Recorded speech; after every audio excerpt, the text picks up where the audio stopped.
Sí, supongo que se verá bien. Si hubiera algún problema, yo como ahora voy a estar viendo la pantalla bueno, pues estoy viendo al ordenador, aquí ya son las 9:10 de la noche y por lo tanto hay tranquilidad en casa. Em, el título de la intervención que me pidieron para el Congreso es los modelos de deliberación y la omnipotencia del principialismo. De hecho, los modelos de deliberación en bioética y la omnipresencia del principialismo en los comités de ética asistencial. Ese es el título exacto de la intervención y a él me quiero ajustar. Mi intervención, uy, mi intervención tiene varias partes, quiero transmitirles varias ideas este es el esquema de la intervención que voy a presentar. En primer lugar y en un primer momento presentaré algunas ideas centrales sobre lo que considero es mi interpretación o la interpretación que yo hago del principialismo en la teoría y en la práctica de la bioética.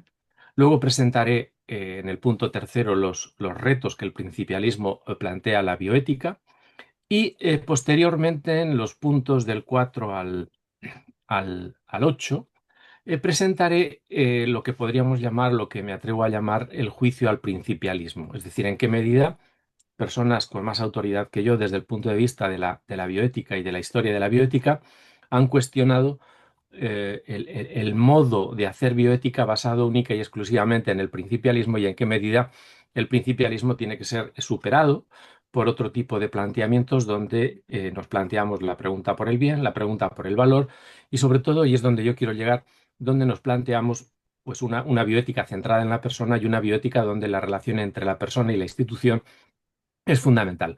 Voy a terminar, evidentemente, con el compromiso desde el cual realizo estas reflexiones, que es la propuesta de un humanismo integral, de la tradición del personalismo comunitario, tanto de Manuel Munier como de Jacques Maritain, y a partir de ahí yo he reconstruido el concepto de cuidado integral, que es lo que propongo como alternativa a la propuesta principialista.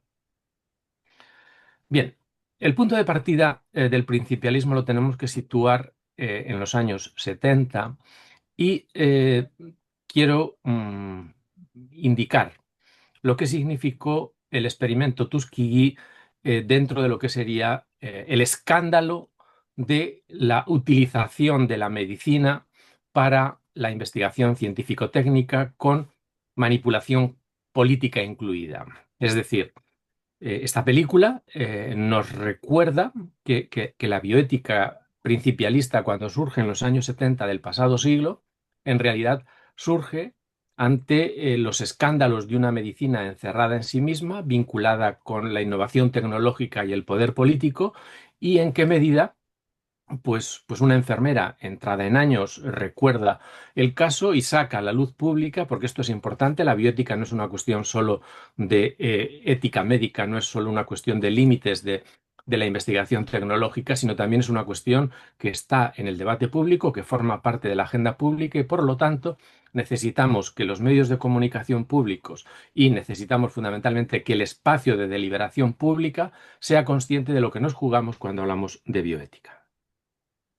El punto de partida del principialismo es el informe Belmont. El 18 de abril de 1979 se publica el informe Belmont y por lo tanto a partir de ahí arranca un tipo de filosofía moral, un tipo de tradición bioética que surge precisamente para proteger a los sujetos humanos de la investigación biomédica y lo que podríamos llamar de cualquier comportamiento abusivo. Esto es muy, muy importante, ser conscientes de que el primer peldaño dentro de lo que sería el modo de trabajar principialista que encontramos en este documento, en este texto que es clave, habla de los principios y orientaciones para la protección de los sujetos humanos en la experimentación. Esto no se nos tiene que olvidar porque realmente el problema que tenemos es un problema relacionado con un tipo de razón científico-técnica aplicada a la medicina, donde quienes deberían liderar ese proceso, que son las personas, los sujetos, se convierten en objetos de investigación. Por lo tanto, esta idea es fundamental y por lo tanto sería de obligada lectura, de obligado trabajo, la lectura del informe Belmont como primer peldaño en la construcción del edificio principialista. En este momento, y unos años más tarde, en los años 80, Stephen Toulmin publica un artículo que también es histórico y que supone un peldaño en esta tradición racionalista, en esta tradición de filosofía política racionalista, donde el principialismo va a ser importante. ¿Hasta qué punto, en qué medida la medicina puede salvarle la vida de la ética? Pensemos que en los años 60 la ética estaba reducida a lo que sería el estudio del lenguaje moral y por lo tanto la irrupción de los problemas bioéticos, la irrupción del principialismo y la irrupción de la ética supone la recuperación de ese protagonismo de la persona, de ese protagonismo del sujeto, de ese deseo de que la ética vuelva a ocuparse de proyectos de vida buena, de ese deseo de que la ética no se reduzca al estudio del lenguaje moral. Hay varias figuras importantes en el nacimiento de la bioética y en el nacimiento de este principialismo. La primera de ellas es Van Rensselaer Potter y recordemos que cuando él utiliza el término bioethics realmente está diciendo mucho cuidado con las investigaciones científicas y técnicas porque la supervivencia de la especie humana está en peligro y señala una idea que va a ser importante en este nacimiento principialista de la bioética y es el hecho de que la bioética se convierte en un puente hacia el futuro. Esto es importante señalarlo, la metáfora del puente es fundamental porque precisamente la bioética va a surgir como un puente entre ciencias y letras, entre la dureza de la tecnología y la ternura del contacto. Por lo tanto, esa idea de puente es importante en la bioética. Pero si había que pensar el final de la vida, también hay que pensar el principio de la vida y la bioética en esta tarea de diseñar los peldaños, Heidegger es otro paso importante porque en realidad pone en marcha el Instituto Kennedy para el estudio de la reproducción humana y la bioética con la finalidad de tratar bioéticamente y éticamente los problemas relacionados con el principio de la vida, con el nacimiento, con la manipulación genética y se arranca con ellos una tradición cuyo primer momento va a ser ese principialismo. Pero en realidad los padres del principialismo son Beauchamp y Childress. Ellos publican un libro, Principios de Ética Biomédica, que ha sido recientemente traducido. Hay una nueva versión publicada por la Universidad Pontificia de Comilla y realmente el principialismo moral realmente tiene en estas dos figuras y en este libro su referencia fundamental. En España, en el contexto de la bioética en nuestro país, en la península ibérica y yo creo que en Iberoamérica, hay dos figuras claves más identificada en un primer momento con el principialismo, la figura de Diego Gracia, pero realmente en la evolución del planteamiento de la bioética de Diego Gracia, realmente él en este momento ha criticado y ha revisado sus propios planteamientos principialistas de los años 80 y 90. Pero de hecho, el libro suyo, Principios de Bioética, va a desempeñar un papel importante en la formación de los primeros o la primera generación de bioeticistas. Pero me interesa señalar que la bioética de Diego Gracia no la entenderíamos sin el modo de plantear las humanidades métricas de Pedro Laín. Es decir, Diego Gracia no ha sido solo un promotor y educador en bioética, insistiendo y formando a numerosos profesionales en lo que serían los principios de bioética y la deliberación moral como método, sino que en realidad él ha tenido siempre presente la figura de Laín Entralgo y cuando digo la figura de Laín Entralgo estoy recuperando con la figura de este personaje todo lo que significa las humanidades médicas y la recuperación de las humanidades en la historia de la bioética. Dos libros claves, el del profesor Diego Gracia, Fundamentos de Bioética, del que se han hecho ya numerosas ediciones, un libro que ciertamente, sin ser explícitamente defensor o promotor de la bioética principialista, realmente utiliza la metodología del principialismo, utiliza las bases del principialismo para hacer una historia de la ética desde la perspectiva de la bioética y en realidad este libro, Fundamentos de Bioética, no es solo un libro de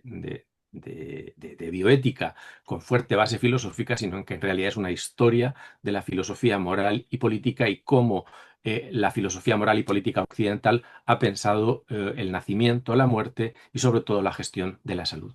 Pero ahí, como les decía, para poder pensar adecuadamente la tradición principialista que ha puesto en marcha el profesor Diego Gracia, ahí no hay que perder de vista nunca, y por eso siempre hay que tenerlo conjuntamente, la figura de Laín Entralgo. Y Laín Entralgo publicó, hay varias ediciones porque lo publicó en los años 50, pero este texto de Anthropos es de unos años más tarde, un libro muy importante que es La curación por la palabra en la antigüedad clásica.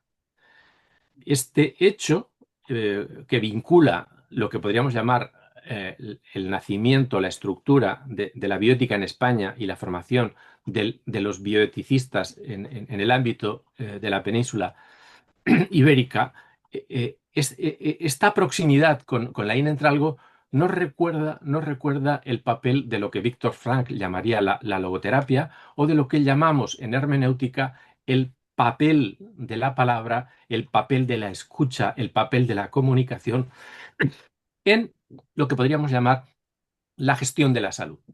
De hecho, esta es una cuestión cada vez más importante y con independencia que veamos esta tradición humanista junto al origen del principialismo, es una tradición que en realidad no solo apareció en este momento principialista, sino que en realidad hoy la vamos a recuperar con energías nuevas. Ciertamente, cuando hablamos de bioética principialista, como saben todos mis alumnos, realmente los cuatro principios son el principio de beneficencia, el principio de autonomía, el principio de justicia y el principio de no maleficencia. Estos cuatro principios han sido útiles porque con esos cuatro principios ha habido por lo menos dos generaciones con los que se han formado y han aprendido a analizar los problemas biomédicos y bioéticos en la práctica, podríamos decir, sociosanitaria. De tal forma que un modo de plantear adecuadamente los conflictos que se nos plantean todos los días en los comités de ética y que se nos plantean todos los días en la práctica sanitaria, un modo es decir, utilicemos un procedimiento, veamos qué tipo de principios están en juego y si el principio de autonomía es respetado, si el principio de beneficencia entra o no entra y en qué medida hay conflictos entre unos u otros. Entonces, realmente esta bioética principialista o un principialismo ha sido una herramienta muy útil y ha sido una herramienta, podríamos decir, repito, con la que al menos dos generaciones se han formado y han empezado a estrenarse y estrenar lo que podríamos llamar la sensibilidad en bioética. De tal forma que no es una ética médica tradicional, no es una deontología médica tradicional, porque cuando hablamos de bioética estamos sacando la ética y en concreto la ética de las profesiones médicas, biomédicas, y la ética de la investigación médica la estamos sacando al espacio público y a la plaza pública. Esto es muy importante, es decir, nos tenemos que ser conscientes de que nos movemos en espacios públicos de deliberación donde las distintas confesiones religiosas o las distintas propuestas de vida buena no tienen el monopolio y por lo tanto tienen que jugar en un régimen, vamos a llamarlo, de competencia entre propuestas de convicciones religiosas, propuestas de ausencia de convicciones religiosas, y en este contexto es en el que ha jugado la bioética principialista porque ha proporcionado herramientas para poder eh, utilizar un lenguaje que permita entendernos en cuestiones relacionadas con la ética de la vida. ¿Por qué ponemos en jaque y por qué juzgamos el principialismo? En primer lugar, porque sus orígenes son complejos, el contexto social, político y tecnológico es muy complejo porque es el contexto de la posguerra, el desarrollo científico-técnico y, en primer lugar, lo ponemos en jaque porque se trata de un procedimiento racional que utiliza única y exclusivamente el cognitivismo moral. Es decir, dentro de lo que es las distintas tradiciones éticas, en la herencia socrática, kantiana, moderna, nos encontramos que el principialismo moral hereda este cognitivismo que termina en Colbert, pero que comienza en Sócrates, sigue con Kant, sigue con Habermas, con Rawls, con Piaget, y por lo tanto es un planteamiento, repito, cognitivista. Este planteamiento va a ser revisado por la ética del cuidado y Carol Gilligan realmente lo va a poner en cuestión. No. El principialismo, como el ser de Aristóteles, se dice de muchas formas y el principialismo tenía como finalidad clarificar los conflictos morales estructurales y nuevos que aparecen. ¿Por qué? Pues porque los problemas relacionados con el derecho a la atención sanitaria van a ser problemas grandes. La investigación científico-técnica nos va a permitir manipular la vida hasta límites absolutamente insospechados y nos vamos a dar cuenta que realmente no hay unanimidad moral y no hay un único código moral con el cual afrontar las cuestiones relacionadas tanto con el principio como con el final de la vida. En las últimas décadas del siglo XX se va a producir un giro importante en la filosofía moral que va a afectar a principios del siglo XXI en lo que sería la crítica y en la revisión y la superación del principialismo con el libro de Hans Jonas, El principio de responsabilidad de los años 70, de 1971. El mismo año se publica Tras la virtud de McIntyre y también recuperamos en esos años, en los años 80, se reconstruye el Instituto Emmanuel Munier, se pone en marcha, ponemos una labor de traducción, de revisión y de difusión de las bases del personalismo comunitario y disponemos de nuevas herramientas para poder medir de tú a tú la tradición principialista y recuperar nuevas fuentes éticas que nos permitan repensar lo que hasta entonces era el principialismo. ¿Qué es lo que pasaba en el principialismo? Pues en el principialismo se concede una importancia radical al momento de la elección. Dentro de lo que sería la fenomenología de la decisión, realmente el principialismo nos ayuda en un comité de bioética, en un comité de ética asistencial, nos ayuda a plantear el problema, a buscar lo que podríamos llamar opciones opuestas, opciones contrapuestas y buscar términos medios, hacer un cálculo de elecciones y buscar aquella elección que entendemos como la elección más correcta. Esto es importante. En el principialismo realmente dejamos de lado la pregunta por la buena decisión y realmente prima y es mucho más importante la decisión correcta. ¿Por qué? Pues porque probablemente hay un conflicto de bienes, hay un conflicto de teorías de la justicia, hay un conflicto de proyectos de vida buena y el principialismo nos ayuda a buscar una solución correcta que sea buena o que sea mala, no se entra. Es decir, los comités, el problema que tienen habitualmente es que no entramos a juzgar la bondad o maldad. Ciertamente, si lo hacemos a título profesional o a título personal, pero realmente la metodología principialista pide buscar una solución correcta, adecuada, ponderada, pero realmente la pregunta por lo bueno, la pregunta por el bien, es una pregunta que viene después o incluso que viene antes de que entremos en el comité de bioética. En este sentido, el principialismo es necesario, pero es insuficiente. Esta es la hipótesis que mantengo, es insuficiente porque creo que hay una serie de retos que debemos afrontarlos. ¿Cuáles son? Pues yo he enumerado al menos 10 retos fundamentales del principialismo, es decir, ese modo de trabajar durante dos generaciones que arranca con los años 70 hasta los años 90, realmente es un modo de trabajar preocupado por el universalismo moral. ¿Qué es lo que sucede? ¿Qué alternativa tenemos hoy a finales de siglo y en unas décadas nuevas?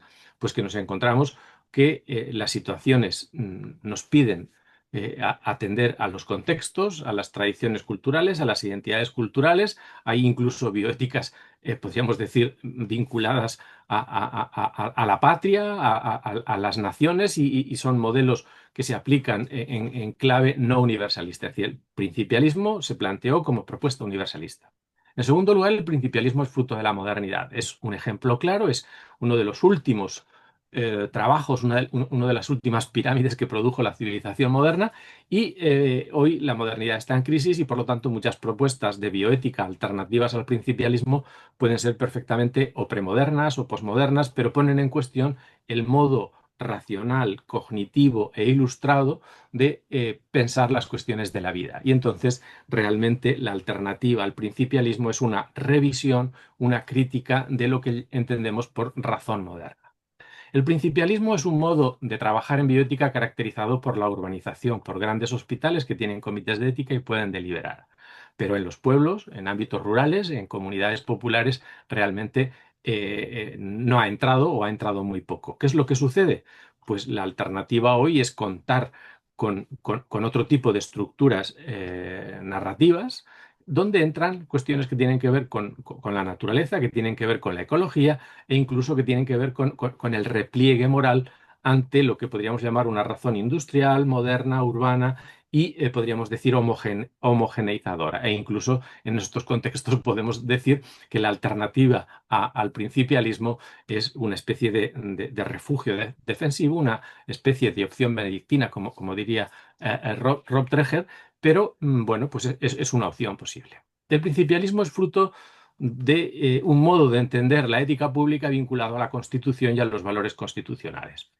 La alternativa a la constitucionalización no puede ser la desconstitucionalización, pero sí tiene que ser el repensar la relación entre lo público y lo político y la no reducción de la ética pública a la ética política. Y aquí es importante recuperar una distinción con la que trabajamos habitualmente y es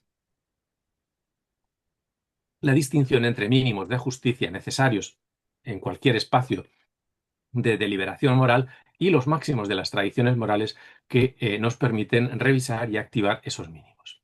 El principialismo es resultado de una atención médica individualizada, donde el ciudadano moderno tiene sus derechos y son derechos, podríamos decir, inalienables de la persona de una democracia liberal.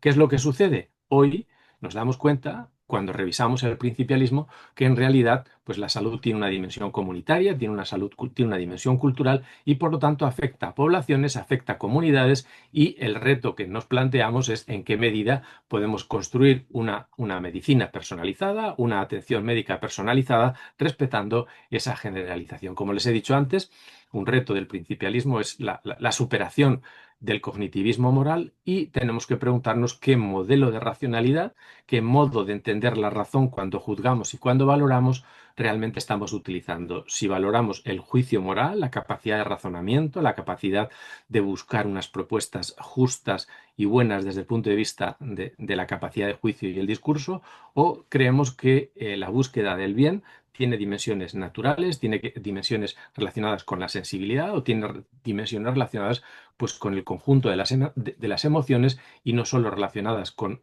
la razón y esa dimensión cognitiva de la razón, sino con un modo, vamos a llamarlo, cuidadoso de entender la inteligencia o lo que en terminología de Zubiri llamaríamos razón sentiente o en terminología de Ortega razón cordial.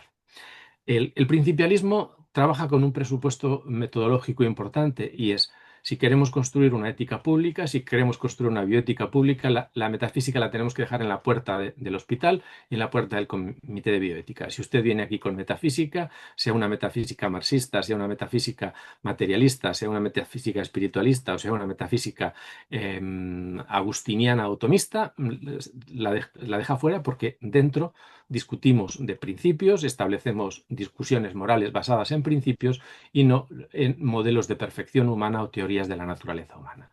Hoy ese planteamiento está superado porque realmente no hay metafísica, no hay ética común sin metafísica y por lo tanto nos tenemos que preguntar si podemos construir una metafísica si no hay una ética común. Entonces no tenemos que tener miedo como comunidades religiosas, como comunidades de bienes, como comunidades de sentido, el proponer hacer una oferta metafísica que esté relacionada con nuestra propuesta ética. Nos vamos a encontrar con sociedades pluralistas que no se suelen preguntar por la verdad, pero que nosotros desde nuestra tradición de filosofía moral o en concreto desde el personalismo comunitario realmente nos preguntamos por la relación entre verdad y pluralismo moral. En octavo lugar, el principialismo está preocupado por la decisión. Está preocupado por el decidir y por el elegir. El tiempo nos surge a decidir y, por lo tanto, en los comités de ética médica y en los comités de bioética tenemos comités de urgencia que toman decisiones de urgencia, que discuten o no discuten las decisiones que van a tomar, pero estamos urgidos por el momento de la decisión y por lo que podríamos llamar las prisas de los problemas del día a día de la sanidad con la que trabajamos. ¿Qué es lo que sucede? Pues la alternativa a este principialismo pues es empezar a trabajar con criterios de ponderación, con criterios de casuística y ahí necesitamos entender o reconocer el valor de la historia del probabilismo moral y sobre todo lo que yo llamaría la importancia de una ética hermenéutica que en realidad busca en el momento de la aplicación sacar a la luz podríamos decir, los valores que están en juego, los valores que están en conflicto, los proyectos de vida buena que están en conflicto y sobre todo, pues hacer ofertas de vida buena de las que estamos careciendo. El principialismo es el resultado y el fruto de una democracia liberal. Esa democracia liberal pues, está siendo cuestionada políticamente en muchos niveles y podríamos decir que los movimientos populistas o los movimientos autocráticos que critican la democracia liberal realmente han puesto patas arriba este tipo de planteamiento del liberalismo político de mínimos en terminología de Rawls y están exigiendo que nos preguntemos si la bioética que necesitamos se relaciona con el pueblo, qué tipo de pueblo, si se relaciona con la mayoría, qué tipo de mayoría, si es la mayoría parlamentaria, si es la mayoría religiosa o si es la mayoría comercial. Por lo tanto, no podemos dejar de pensar que la alternativa a la democracia liberal no puede ser o tiene que ser, podríamos decir, una mejora o una personalización o una profundización en esa democracia liberal. Y por último, el reto del principialismo es ser conscientes de la postsecularización. Es decir, la bioética principialista responde a un modelo de ciudad secular que diría Harvey Cox y realmente hoy nos movemos en un momento a partir de los atentados de las Torres Gemelas, a partir de lo que podríamos llamar los cambios que se van a producir desde el punto de vista de las identidades, de la geopolítica, de lo que algunos han llamado el retorno de los dioses fuertes. Es decir, realmente los ciudadanos buscamos seguridad, buscamos referencias trascendentes, no tenemos miedo a las espiritualidades, no tenemos miedo a la espiritualidad y no tenemos miedo a recuperar la presencia y el lugar de Dios en los espacios públicos y por lo tanto la ética pública tendrá que recuperar y tendrá que volver a gestionar el papel de Dios en la sociedad secular. Ahí hay un concepto muy importante desde el punto de vista filosófico y es la recuperación de una autonomía moral, que sigue siendo un concepto central dentro de la bioética, pero en la tradición del personalismo comunitario hablamos de una autonomía teónoma, es decir, vinculada a un modelo creacionista y trascendente de entender la autonomía kantiana. En definitiva, el principialismo termina siendo un mecanicismo decisional y termina elaborando protocolos para tomar todo tipo de decisiones. Es decir, contribuye a un tipo de quehacer científico-técnico donde todo se concreta en un protocolo, de tal forma que hacer bien las cosas no tiene sentido, lo que sí tiene sentido es hacerlas de manera correcta y para ello tenemos que cumplir el protocolo sin preguntarnos por el tipo de bien o las tradiciones relacionadas con el bien. A mi juicio, la superación del principialismo tiene que ser la pregunta por un tipo de responsabilidad y la introducción de la pregunta por la responsabilidad en contextos de solidaridad y no solo como técnica de decisión, técnica de elección, sino como, podríamos decir, el momento de la responsabilidad en las cuestiones que afectan a todos los ámbitos de la vida. A mi juicio, la revisión o la alternativa al principialismo se tiene que convertir en una oportunidad para una bioética centrada en la persona. Aquí hay dos categorías que siempre desarrollo y que son importantes, son las categorías de socio y prójimo, que las utiliza Paul Ricoeur y que luego las utiliza el Papa Francisco tanto en la Laudato Si como en la Fratelli Tutti sobre todo, y las recoge precisamente de él. Es una oportunidad para ser conscientes de que más tecnología requiere mejor cuidado. Bien, eh, ¿cómo se ha concretado esta crítica al principialismo y qué figuras he elegido para mostrar los límites del principialismo? En principio, uno de los personajes más importantes en la historia de la biótica, aparte del Padre Gafo, aparte de Diego Gracia o de Laín Entralgo, en la historia de la biótica, un personaje importante es Francesc Sabel. Francesc Sabel era un médico, era un jesuita catalán y en un determinado momento, en una entrevista del año 2001, dice, con los principios bioéticos no tenemos en absoluto resueltos los problemas de la bioética, ni siquiera los de la bioética clínica. Por esto, sería necesario que estuviéramos de acuerdo en los valores a transmitir, en su jerarquización y, en definitiva, en la concepción que tenemos del hombre, de la sociedad, del sentido de la vida y de la muerte. Fíjense la expresión, necesitamos preguntarnos por los valores que queremos transmitir, no solo por los principios. Como esto no es posible, hemos de intentar llegar lo más cerca posible, que quiere decir aceptar de entrada que individuos con distintas concepciones éticas, hasta dentro de un mismo sistema ético, lleguen a conclusiones éticas diferentes, y que esto requiere diálogo, tolerancia y fidelidad a las propias convicciones. Fíjense que alguien comprometido con lo que sería la formación principialista en bioética reconoce la necesidad de superar el principialismo. Pero otra de las figuras claves es la del profesor Callahan, que murió en el año 2019 y en un libro autobiográfico realmente recoge una serie de ideas que quiero presentarles. En primer lugar, una serie de textos, una serie de ideas, no las he interpretado yo, sino que en realidad voy a coger sus textos porque creo que son claves. Los, los principios de la bioética son principios más políticos que éticos. Atienden cuestiones sobre cómo debemos tratar a nuestros conciudadanos en la vida pública, tienden a bloquear cualquier consideración sobre los aspectos morales sustantivos que una deliberación ética completa necesita. Debemos respetar las decisiones autónomas, pero ¿cómo debemos ejercer esa libertad que tenemos? ¿Qué podemos considerar una vida, una buena o mala elección? Esta cuestión fue la que me enfrentó a algunas feministas en mi posicionamiento sobre el aborto. La gente debe recibir una atención sanitaria equitativa, pero hay una cuestión previa. ¿Qué tipo de atención y con qué calidad debería ser la atención sanitaria accesible para todos? La beneficencia debería contar con un juicio sobre qué es realmente bueno para la gente, una cuestión mucho más profunda que lo que el principialismo puede ofrecer. Por lo tanto, ojo, porque el principialismo lo vamos a superar preguntándonos por cuestiones claves. En segundo lugar, a juicio de Callahan, el principialismo se caracteriza por la simplicidad, son cuatro en los principios, y por la complejidad de las cuestiones bioéticas. Dice Callahan: existen teorías morales que pretenden rellenar de contenido el procedimiento principialista y que resumen dos: utilitaristas y deontologistas. Sin embargo, ninguna logra para Callahan, solucionar de manera satisfactoria los problemas éticos, por ser demasiado generales para dar pautas ante los complejos problemas bioéticos.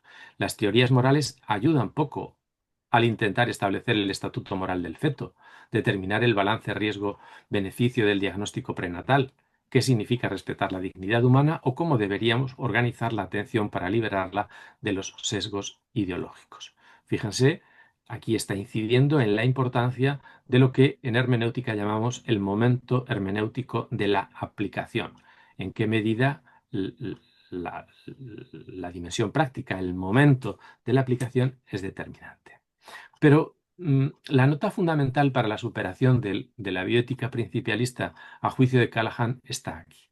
Finalmente, sus dudas, este es el comentario que hago, sus dudas acerca del abordaje principialista emanan de lo que considera el fundamento individualista. La autonomía se convierte en el valor dominante, con una importancia que va mucho más allá de un mero principio. La elección y la responsabilidad individual se convierten en el corazón de la bioética y la medicina. Desde este punto de vista, solo debe ofrecer capacidad de elección a las personas, control sobre su salud, su vida y su muerte. Y hay otras dos ideas claves en Callahan que ponen en cuestión el principialismo. Dice: no podemos hablar de autonomía al final de la vida sin pensar antes qué es una buena vida. No podemos hablar de justicia en la asistencia sanitaria sin pensar qué tipo de sistema sanitario puede procurarla. Un sistema basado en la idea de progreso médico sin límites, con costes cada vez más elevados, seguro que no es el camino para conseguir un sistema justo. No podemos pensar sobre la asistencia sanitaria en las personas mayores sin entender antes el fenómeno del envejecimiento y su lugar en la sociedad y la vida de las personas. Por último, él señala, recogido de su biografía, estas cinco ideas. Dice: su posicionamiento a favor del racionamiento de tecnologías e intervenciones médicas con los pacientes muy ancianos contrasta con su negativa a cualquier forma de muerte médicamente asistida. Él es muy crítico con la utilización de todos los recursos tecnológicos sin límite y toda la investigación científica sin límite para la prolongación de la vida o prolongación de tratamiento, sobre todo con personas mayores, y critica los sistemas que no piensan en las generaciones siguientes. Aunque es fácil, leo el texto de él, aunque es fácil comprender por qué algunas personas desean la eutanasia o el suicidio asistido a la luz de las formas miserables como muere la gente, siempre me he opuesto. Creo que es moralmente aceptable que un paciente competente solicite que se finalice con un tratamiento que está prolongando su vida, que un paciente en estado vegetativo persistente no debería ser mantenido igual que entiendo que alguien que ve cerca el final de su vida decida no alimentarse. Hay conservadores que no comparten esta visión, al confundir el principio moral de la santidad de la vida con el imperativo tecnológico que de facto impone una atención médica agresiva. Francesc Sabel, Callahan, hay otra generación de bioeticistas donde estaría Linda Emanuel. No sé si conocen los trabajos de Linda Emanuel sobre las directrices anticipadas, los cuidados anticipados. Es un planteamiento interesante y en una entrevista que le hace Carlos Pose Varela a Linda Emanuel en la revista IDOS de hace unos años, le pregunta a Carlos, dice, aunque vivimos en una gran pluralidad de valores, es todavía precario nuestro conocimiento y nuestra relación con ellos. Afrontar la vida exige no solo pensar y actuar, sino también estimar, valorar.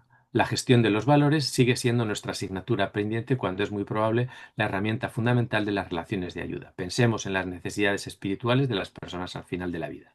Y aquí viene la pregunta.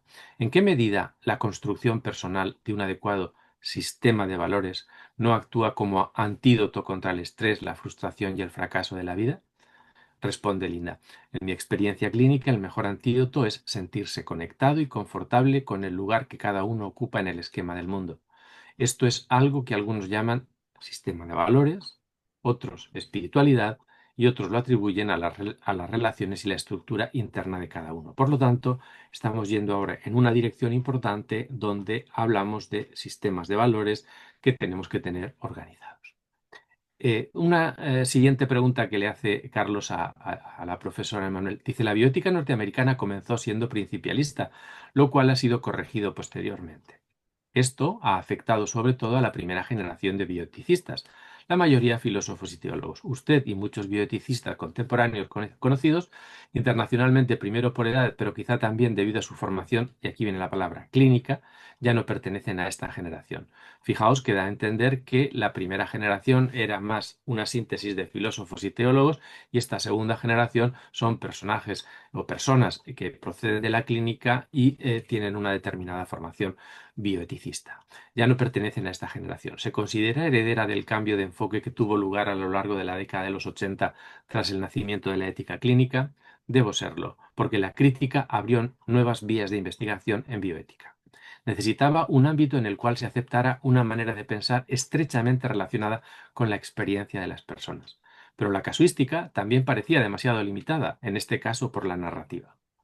Finalmente me fui inclinando hacia un marco de pensamiento según el cual la ética es una construcción colectiva. Y aquí viene lo que me interesa destacar, que respeta los límites de la mente humana, incluso nuestra capacidad limitada de discernir el absoluto y nuestro propósito común de conectarnos con la vitalidad. Por último, preparando esta conferencia, la semana pasada me encontré con una joven profesora de bioética que es entrevistada por la directora de la revista del Hastings Center y hay una pregunta y una respuesta de la pregunta. Bardit es la responsable del Hastings Center y Keisa es la joven bioeticista que describe, podríamos decir, muchos de los problemas con los cuales hoy nos enfrentamos, que ya no son los problemas del principialismo, sino que son problemas nuevos. Repito, leo. Recientemente en clase, esta es la directora de la revista del Hastings que cuenta, ella también se dedica a la docencia. Recientemente en clases mis estudiantes de bioética querían hablar sobre justicia reproductiva en el contexto político actual. Esto me planteó el reto de cómo abordar temas tan polarizantes. Fíjense la expresión, temas tan polarizantes cuando no conozco personalmente a cada estudiante y no estoy seguro de sus valores ni de sus orientaciones políticas. y le pregunta a esta profesora joven, ¿hasta dónde debemos llegar al abordar temas tan controvertidos? Keisa dice, buena pregunta. Me he topado con este problema muchas veces en diferentes universidades, con diversas culturas, afiliaciones religiosas y políticas. Viajo para dar unas 2 conferencias al mes y a veces más. Hablo sobre la equidad en salud, sobre la discriminación médica y las injusticias ambientales. Temas muy controvertidos actualmente, aunque no deberían serlo. A veces recibo críticas de las universidades que me preguntan si deberían cancelar mis charlas o los directivos que no se preguntan por qué no quieren que se les asocie con la equidad en la salud. Tengo que lidiar con este tipo de situaciones muy a menudo. Normalmente, y aquí cuenta su método de trabajo, presento primero los hechos y luego planteo preguntas que los oyentes pueden usar para analizar el tema y decidir su postura. Nunca le digo a nadie que está equivocado en sus creencias. Sin embargo, dudo en ofrecer mis propias opiniones dado el clima político académico actual. Por eso, cuando surgen temas controvertidos en entornos que no conozco, planteo preguntas incisivas y permito que la gente exprese su opinión, siempre y cuando no perjudique a nadie ni difunda información falsa. Y aquí viene lo importante, pero también los animo a reflexionar sobre el tema más allá de su propia opinión. Los conecto con artículos y libros publicados por personas que saben mucho más que yo sobre el tema. Creo que esto es lo que la bioética puede ofrecer en este momento. Una forma de conectar, a pesar de tener opiniones diferentes, pero con un enfoque en los hechos y a la disposición de escuchar y aprender.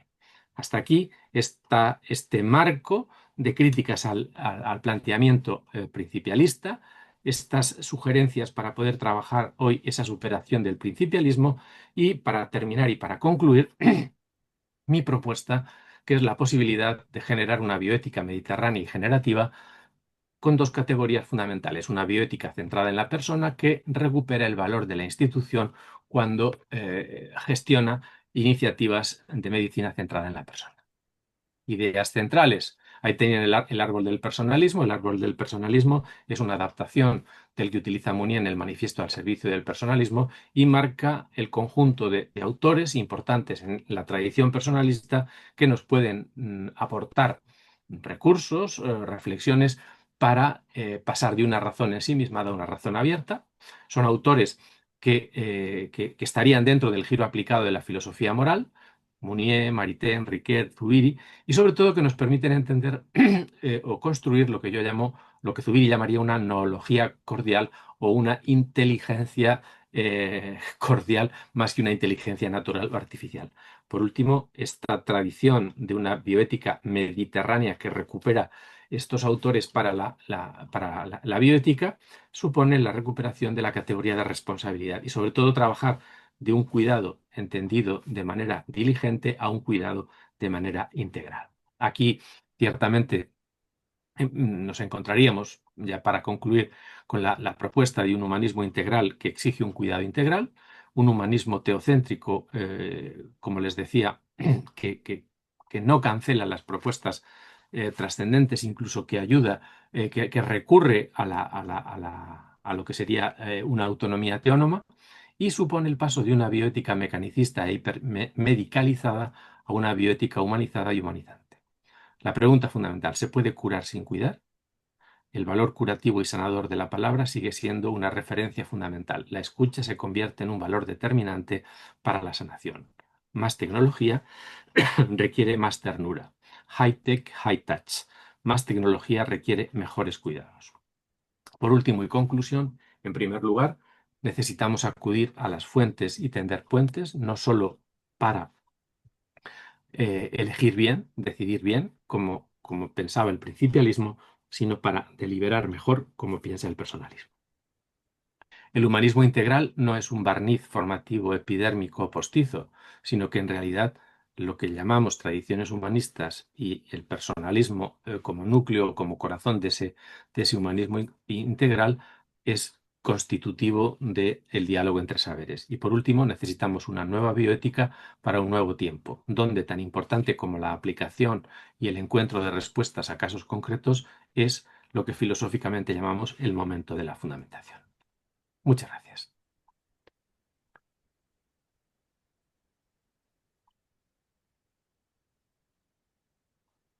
dejo de compartir y paso al coloquio. Muchas gracias, Agustín. Eh, bueno, muy buenos recuerdos para mí cuando me dabas clase y comentarte que estamos acompañados, además de excelentes profesionales aquí en el auditorio, de futuros profesionales de la salud y también del derecho. Y nos gustaría hacerte llegar unas preguntas, me han resultado muy interesantes, teniendo en cuenta eh, las propuestas que hacías, esa biblioteca mediterránea. En la medida como mediterránea que soy, intentaré traer aquí y encontrar un espacio, como tú decías, para estas políticas públicas, estos espacios públicos de reflexión, que es lo que están interesados estos chicos tan jóvenes. Y empiezo con esta pregunta que dice, ¿cómo deberían capacitarse los profesionales de salud para no depender exclusivamente del principialismo en su razonamiento ético? Bueno, yo he propuesto una alternativa y es la formación en valores, la formación en proyectos de vida buena, es decir, no excluir la reflexión sobre el bien, sobre las jerarquías de bienes o la pregunta por el bien común.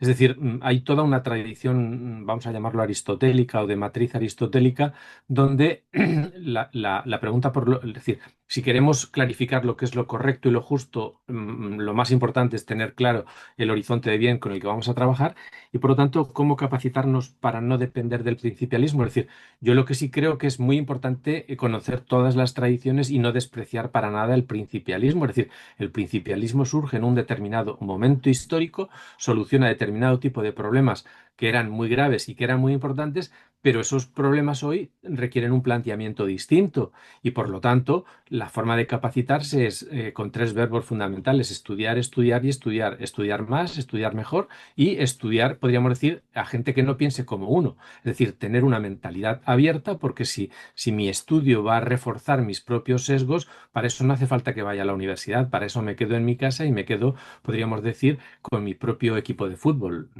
Soy forofo de mi propia idea de bien. Es muy importante, y, si nos interesa una biótica responsable, darnos cuenta de que la mejor forma de no caer, podríamos decir, en la trampa del principialismo es conocer en qué consiste lo que podríamos llamar las redes del principialismo y darnos cuenta de que surge en un momento donde el individualismo es importante, que surge en un momento donde la política es más importante que la vida social y los bienes sociales, que surge en un momento donde el principio de la vida realmente va a ser cuestionado o podríamos decir donde la voluntad y la inteligencia cultural quiere sustituir a la naturaleza y hoy la naturaleza tiene que formar parte de nuestra reflexión ética y la ecología y la sostenibilidad y el futuro de las generaciones realmente no formaba parte de la discusión principialista y hoy necesitamos corregir ese planteamiento. Entonces, de cara a formarnos, repito, estudiar más, estudiar mejor y estudiar a gente que no piense como nosotros, porque lo más fácil es fortalecer nuestros sesgos y hoy es importante aprender a dialogar con otras tradiciones que no sean la nuestra. Pues creo que muy claro. Has tocado un tema que además aquí en Ecuador y donde ahora mismo estamos es importante, que es el tema de rural. Y nos ha llamado mucho la atención, agradezco a la persona que ha planteado dos preguntas que sí te las leo tal cual porque creo que son muy interesantes. Una es, ¿cree que los comités de bioética son fundamentales en la toma de decisiones en lugares rurales? ¿Y qué haríamos para poder hacer llegar, cómo convenceríamos, ¿no? O cómo destacaríamos esa importancia en estos lugares? Bien, como te puedes imaginar, ha habido, podríamos decir, intencionalidad, premeditación y alevosía al introducir lo rural, porque yo creo que es muy importante cuando hablamos de biótica. No siempre se tiene en cuenta esto, porque cuando a veces explico los principios de la bioética en clase, a veces cuento la historia de, yo soy de un pueblecito de Cuenca, no Cuenca, Ecuador, sino Cuenca, Castilla-La Mancha, y realmente en un pueblo pequeño, pues había un médico de familia. Ahora, como el pueblo es mucho más pequeño, no hay ni siquiera médico de familia, sino que hay un pequeño ambulatorio con un horario donde uno se tiene que poner enfermo de 8 a 3, porque no se puede poner enfermo ni los fines de semana ni después de las 3, porque en realidad es la hora en la que tienes atención sanitaria. Entonces, eh, ¿cómo tomar decisiones bioéticas en ámbitos rurales? Los especialistas no son tantos como es decir, si estoy en un hospital, como el hospital clínico, el hospital general o los grandes hospitales de las ciudades, es fácil tener opiniones distintas, perspectivas distintas y dejarse uno asesorar a la hora de tomar una determinada decisión. Yo creo que la clave está en la capacitación para la excelencia de buenos profesionales que heroicamente muchas veces van a tener que tomar decisiones, pero tienen que tener clara la jerarquía de valores que van a utilizar, y tienen que tener clara que tener clara la forma de argumentar y razonar. No pueden tomar decisiones arbitrarias, sino que tienen que tomar decisiones fundamentadas éticamente, aunque estén ellos solos. Y por lo tanto, en contextos rurales, las decisiones del comité de bioética, es decir, es muy difícil que haya comités de bioética en un pueblo donde pues, probablemente hay pocos profesionales sanitarios. Tener en cuenta que cuando organizamos o planteamos un comité de ética asistencial o un comité de bioética, ciertamente la grandeza del comité es la pluralidad de perspectivas con la que tratamos los temas, y esa pluralidad de enfoques, perspectivas y planteamientos en el ámbito rural es mucho más difícil. Y por lo tanto creo que la clave está en en lo que podríamos llamar la capacitación heroica, pues una especie de Indiana Jones de la bioética, que en los pueblos van a tener que tomar decisiones, sean médicos, enfermeros o auxiliares, porque, pero esas decisiones tienen que tomarlas dando razones, justificando, no basándose podríamos decir, en cuestiones de ocurrencias o cuestiones de preferencias individuales, sino buscando buenas razones y teniendo en cuenta cómo van a resolver los conflictos de valores, y poniéndose en el lugar de otro y no solo en el suyo, antes de dar preferencia a una opción u otra. Como decías, hay que estudiar y atreverse a ver otras perspectivas, porque de palabra es muy fácil decir no tengo inconveniente, pero a la hora de la verdad es muy complicado.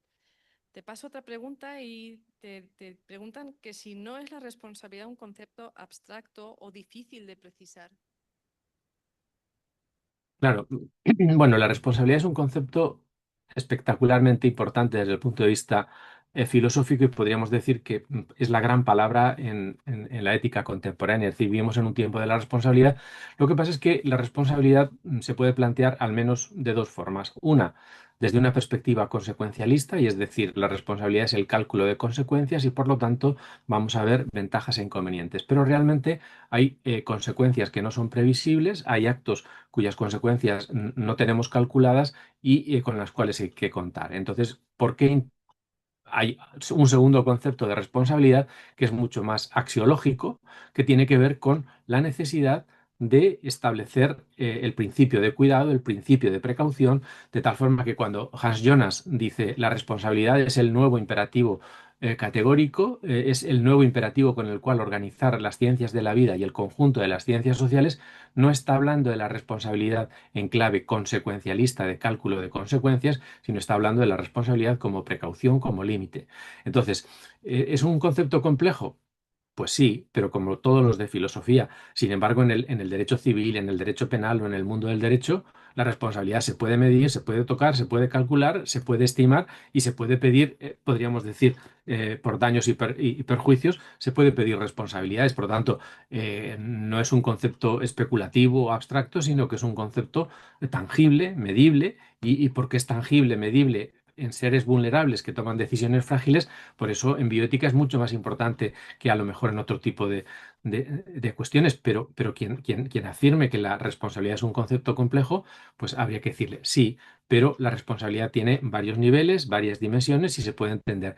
En bioética, repito, tiene que ver con el principio de precaución, tiene que ver con el principio de prudencia y tiene que ver con la necesidad de ser conscientes de los límites en nuestras decisiones, y sobre todo que nuestro poder con la ciencia, la técnica, la experimentación médica no es un poder absoluto e incondicionado, sino que es un poder restringido, limitado, humilde, y ahí es donde entra ese concepto axiológico de responsabilidad que es importante.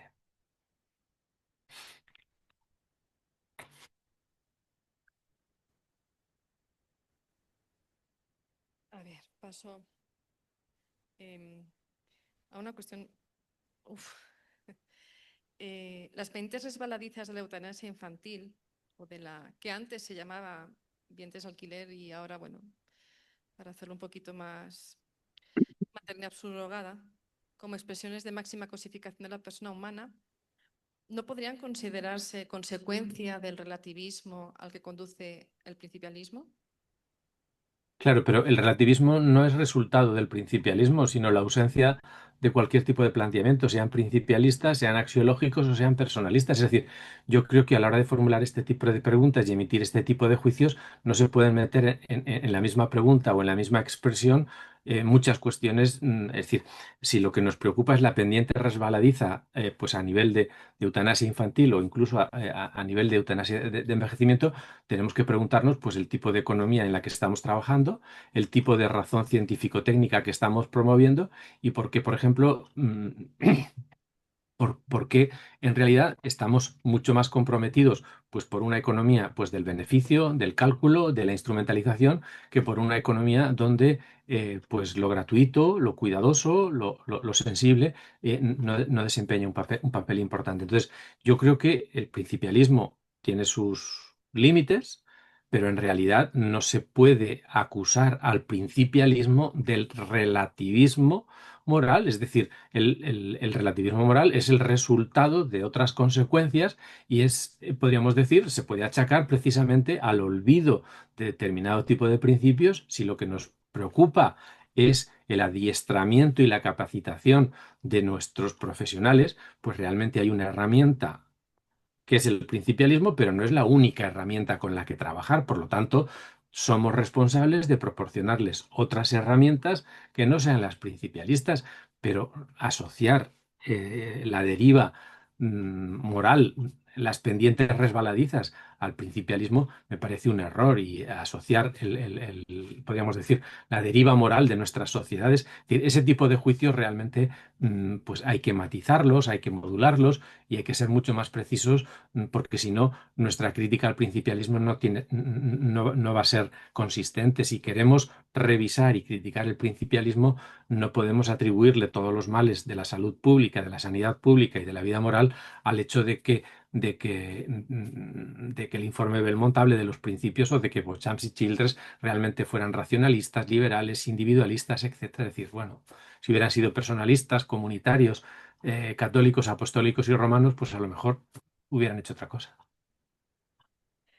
Gracias. Te paso una última pregunta. Dice, ¿limita la omnipresencia del principialismo la capacidad de los comités de ética asistencial para responder a dilemas éticos que exceden estos cuatro principios? Vamos a ver, el principialismo ayuda a los comités de bioética a tomar decisiones, a hablar sin llegar a las armas, sin llegar a los puños y sin llegar a la sangre, a que la gente debata, discuta y hable sobre cuestiones del principio, del final de la vida, que son graves sin necesidad de pelearse. Entonces, es un paso importante el que la historia de la bioética haya empezado por el principialismo, pero eso es un paso muy pobre, muy limitado. Los comités de bioética, es decir, primero las personas que van a los comités de bioética, si están solo entrenadas en el principialismo, no se van a enterar de nada porque van a llegar allí y se van a dar cuenta de que están hablando de opciones extremas, cálculos extremos, y buscar la decisión correcta, cuando en su vida normal y corriente tienen que tomar decisiones que afectan pues al bien común, a proyectos de felicidad y tal. Entonces, yo creo que el principialismo como herramienta, como protocolo, pues es muy limitada, es muy pobre, pero es una herramienta que se puede utilizar. Yo creo que en las universidades o como profesores de bioética tenemos que proporcionar otras herramientas y otros planteamientos para que cuando nuestros alumnos formen parte de los comités de bioética o cuando nuestros médicos o profesionales de la asistencia sanitaria trabajen en un comité de bioética, tengan finura, destreza y capacidad cognitiva y filosófica para distinguir lo que es la limitación de los principios para determinado tipo de discusiones y la grandeza de los valores o la jerarquización de valores y los proyectos de vida buena que ofrecen determinadas tradiciones religiosas de cara a alimentar y a nutrir las fuentes de un río que a lo mejor está seco. Si el río del principialismo está seco, pues a lo mejor es porque no lo hemos alimentado por proyectos de vida buena. Más preguntas. A ver, espera, ya me la traen.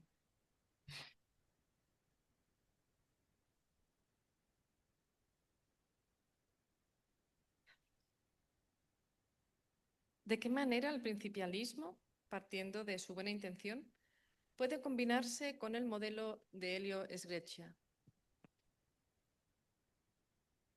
Bien, yo creo que sí, es decir, vamos a ver, no se trata de hacer una ensalada de modelos, se trata de conocer los distintos modelos y darnos cuenta de que a lo mejor cuando hablamos de valores o cuando incluso hablamos de tradición aristotélico-tomista o axiología, realmente pueden combinarse en la medida en que reconocemos los límites de unos y los límites de otros. Si yo estoy en un contexto de una sociedad liberal, es decir, cuando uno estudia en una universidad católica, trabaja en una universidad católica, estudia en un sindicato católico, vive en una familia católica y juegan siempre con partidos de fútbol que sean católicos, nunca tiene que aprender a jugar fuera de casa. Entonces, realmente lo difícil hoy en bioética y la bioética católica, el reto no es jugar en casa, el reto es jugar fuera. Es decir, jugar bien, pero que sepas que el árbitro no lo tienes de tu parte. Entonces, cuando la bioética católica o la bioética, vamos a llamarlo, de una tradición determinada, está acostumbrada a jugar en casa, pues realmente no hay ningún problema.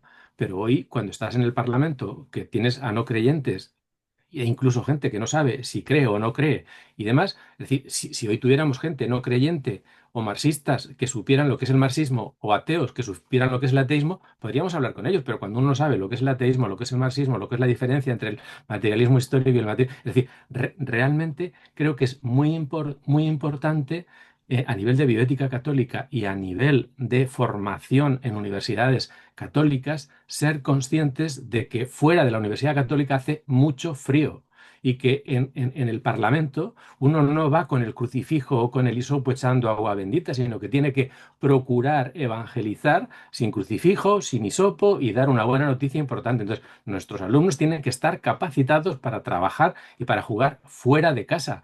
El éxito de la formación de las universidades católicas en bioética está en la capacitación para que en las universidades públicas sean tenidos en cuenta, en las universidades públicas anticatólicas o ateas como Dios manda. Entonces, esto es muy importante y a veces creemos que estamos en nuestra propia salsa, en nuestra propia sopa y en nuestra propia pecera y hemos construido nuestra propia bioética para nuestra propia pecera y nos creemos que todo el mundo es así y la realidad moral de nuestras sociedades no es esa y desde el punto de vista de la biótica esto es muy importante. Por lo tanto, sea el modelo de Juan Pablo II, sea el modelo del personalismo de un tipo o de otro, sea el modelo axiológico, en nuestras universidades tenemos que formar en la pluralidad de modelos, haciendo ver que nuestro equipo, es el mejor, pero que conocemos cómo juegan los otros equipos y estamos dispuestos a que el árbitro no pite a nuestro favor o que el árbitro sea neutral. Esto, repito, es importante. Entonces, el modelo de Sgreccia, el modelo de principalista, es decir, incluso a nivel de modelos principalistas no hay un único modelo como tal. Decimos modelo principalista para referirnos al modo de trabajar simplista donde trabajamos con un marco de 4 principios creyéndonos que todos entendemos lo mismo por autonomía cuando es un concepto más complicado de lo que nos pensamos. Cuando utilizamos el principio de justicia, cuando unos entienden por justicia la tradición rawlsiana y otros son más comunitaristas y entienden por justicia a Michael Walzer o a Sandel. Entonces, es importante darnos cuenta de que de las distintas tradiciones podemos aprender algo bueno. Y en la tradición paulina, probadlo todo, pero quedaros con lo bueno. No podéis despreciar ningún modelo que haya surgido, estudiarlo, conocerlo y probablemente si hay algo bueno que os pueda servir y ser de utilidad, no podemos olvidar que cuando no teníamos, podríamos decir, tradición de bioeticismo, pues el principialismo moral nos resultó muy útil. ¿Por qué? Pues porque los filósofos morales de nuestros maestros o abuelos en la filosofía moral estaban discutiendo sobre si el significado de bueno y correcto era uno u otro, cuando pues en el laboratorio estábamos jugando a ser dioses y estábamos jugándonos lo que podríamos llamar pues el principio de la vida. Te hago llegar otra que dice, ¿no le parece que el diálogo metafísico es justamente el puente entre distintas tradiciones morales? Claro, claro, pero bueno, habrá que aclarar qué se entiende por diálogo metafísico, porque en realidad cuando hablamos de diálogo metafísico, podemos decir, el diálogo puede ser un puente entre distintas tradiciones morales, pero hay tradiciones morales que ponen la metafísica en cuestión y que creen que la metafísica está superada y tal. Entonces, creo que es muy importante desde el punto de vista filosófico, darnos cuenta de que el diálogo es importante, que incluso los que no tienen dicen no tener metafísica tienen una determinada metafísica porque tienen determinado tipo de compromisos existenciales y por tanto sí es verdad que el diálogo metafísico puede ser un puente en las distintas tradiciones, pero filosóficamente yo diría, defíname usted qué es diálogo metafísico, porque por ejemplo hay compañeros míos que creen que la metafísica está superada, que no es lo mismo la ontología que la metafísica y como al ser de Aristóteles la metafísica se dice de muchas formas e incluso las formas de entender el verbo ser, pues realmente no es fácil.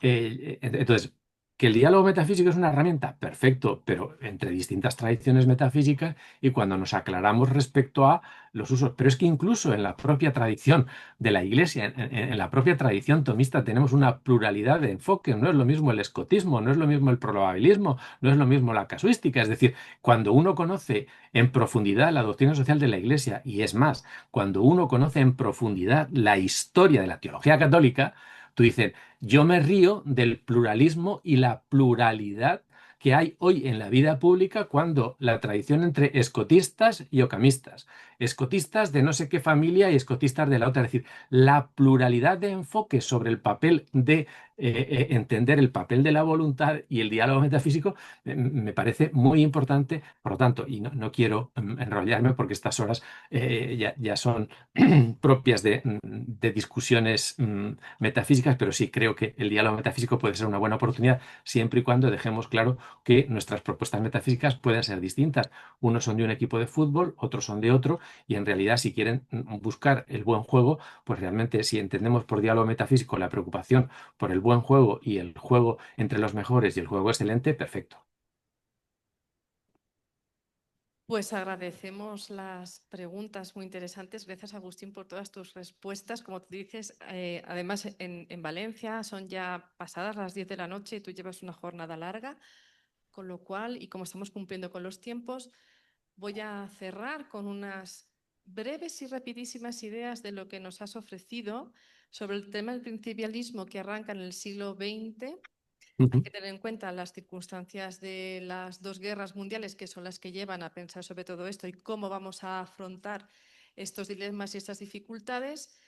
El tema de la prudencia y sobre todo el salto que estamos viendo, que estamos experimentando de finales del siglo XX a lo que es el siglo XXI. Esta mañana aquí, justo antes del almuerzo, estábamos conversando de temas de neurobioética y nuevas tecnologías. Nos estamos encontrando con un siglo que nadie, absolutamente nadie, hubiera imaginado, ni tan siquiera a principios de a pesar de que solo llevamos 25 años, de hace unos 10, 15 estamos acelerando y nos estamos encontrando con que el principialismo sí nos puede ayudar, pero estamos entrando en una fase nueva donde no hay que perderlo de vista, no hay que rechazarlo, pero sí tener en cuenta que en estas situaciones de este siglo el papel de la palabra y de la escucha en la curación es básico, que las políticas públicas, que hay que abrir espacios públicos para que la bioética encuentre su lugar y sobre todo el tema de la buena decisión, tener en cuenta que en realidad sea una decisión correcta y el principialismo puede ayudar, pero estamos ante un panorama muy amplio. Hay que contar con la ponderación, con la casuística, con la ética y ser conscientes de que más tecnología, retomando tus palabras, requiere de más cuidado y más ternura. Te agradecemos enormemente el esfuerzo que has hecho, teniendo en cuenta la hora que es allí. Gracias a todas las personas que nos están acompañando esta tarde. Gracias, Agustín. Y Muy cerramos bien. tu intervención aquí. Buenas noches y muchas gracias. Gracias a vosotros, que terminéis bien.